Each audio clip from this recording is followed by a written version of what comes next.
नमस्ते।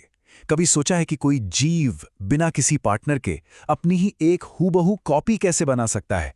आज हम बायोलॉजी के एक ऐसे ही राज से पर्दा उठाने वाले हैं, जो सुनने में किसी साइंस फिक्शन फिल्म जैसा लगता है, पर असल में ये हमारी दुनिया में हर पल हो रहा है। तो आज का बड़ा सवाल यही है, और ये सवाल जितना सीधा है ना, इसका जवाब उतना ही हैरान कर देने वाला है। तो चलिए साथ मिलकर कुदरत की इस अनोखी क्लोनिंग की दुनिया में एक डुबकी लगाते हैं। तो आज हम क्या क्या देखने वाले हैं? हम देखेंगे कि कैसे एक सेल से दो बन जाते हैं, कैसे कुछ जीव अपने शरीर पर ही अपना क्लोन उगा लेते हैं, और कुछ तो ऐसे भी हैं जो टुकड़ों में कटने पर भी दोबारा जिंदा हो जाते हैं। हम पौधों की क्लोनिंग को भी समझेंगे, और आखिर में जानेंगे कि इस परफेक्शन की कीमत क्या है। ठीक है, तो चलिए शुरू करते हैं। सबसे पहले ये समझना जरूरी है कि कुदरत में जीवन को आगे बढ़ाने के दो मेन तरीके हैं, और ये दोनों एक दूसरे से बिल्कुल अलग हैं। मतलब जमीन आसमान का फर्क है। इसको ना ऐसे समझिए, एसेक्सुअल रिप्रोडक्शन यानी अलैंगिक प्रजनन एक फोटोकॉपी मशीन जैसा है, एकदम तेज और हर कॉपी बिल्कुल एक जैसी। वहीं दूसरी तरफ सेक्सुअल रिप्रोडक्शन एक नई रेसिपी बनाने जैसा है, जहां दो अलग अलग चीजें मिलकर कुछ बिल्कुल नया बनाती है। और आज हमारा पूरा फोकस उसी जादुई फोटोकॉपी मशीन पर है।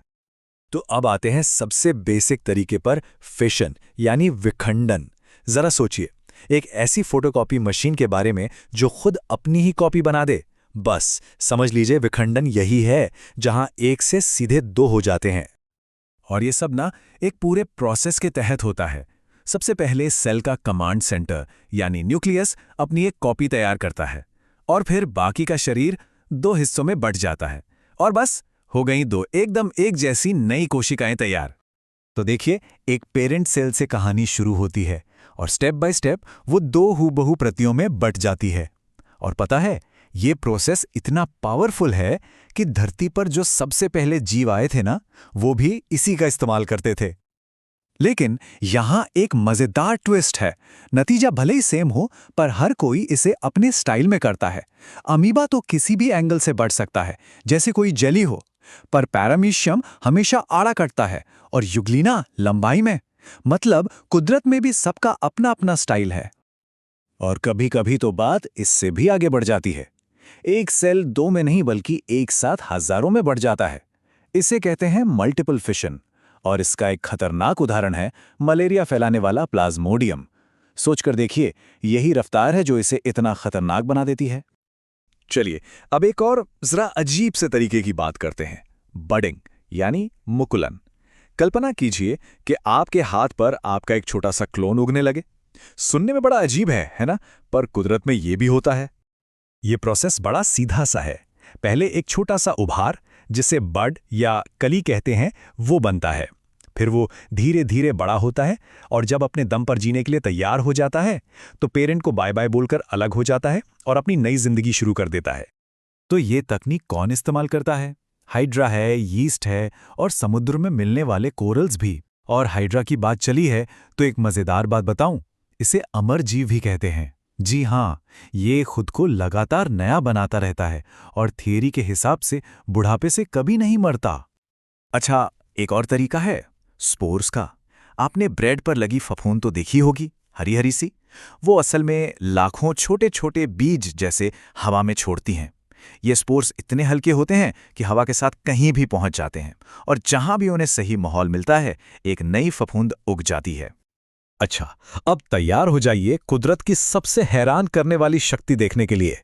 कुछ जीव ऐसे हैं कि अगर उन्हें टुकड़ों में काट भी दिया जाए, तो हर एक टुकड़ा एक नया जीव बन जाता है। इसे कहते हैं फ्रैगमेंटेशन यानी खंडन। सोचिए, प्लेनेरिया नाम का ये छोटा सा कीड़ा है। अगर इसे 2, 3 या चलो 10 टुकड़ों में भी काट दिया जाए, तो नतीजा क्या होगा? 10 नए प्लेनेरिया। है ना किसी सुपर हीरो की पावर जैसी बात? तो इस क्लब में और कौन कौन है? प्लेनेरिया तो है ही, स्पायरोगायरा है, और तो और स्टारफिश भी ये कमाल कर सकती है। और हाँ, हमारा अमर दोस्त हाइड्रा याद है? अरे वो तो इस खेल का मास्टर है। वो बडिंग भी कर सकता है और फ्रैगमेंटेशन भी। मतलब उसके पास तो हर सिचुएशन के लिए प्लान बी रेडी है। लेकिन हाँ, यहां एक छोटा सा फर्क समझना जरूरी है। जब एक टूटे हुए टुकड़े से पूरा नया जीव बन जाए, वो है फ्रैगमेंटेशन।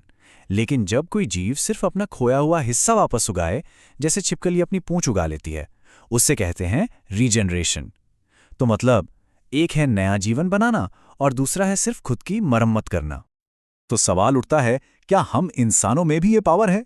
वेल, ज्यादातर तो नहीं, पर हमारे शरीर में भी एक सुपर हीरो है, हमारा लिवर। ये हमारा इकलौता ऐसा बड़ा ऑर्गन है जिसमें खुद को काफी हद तक रीग्रो करने की ताकत है। सच में कमाल है ये तो।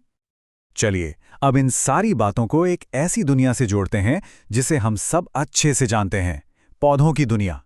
क्या कभी सोचा है कि जब भी हम बगीचे में कोई कलम लगाते हैं तो हम असल में क्या कर रहे होते हैं?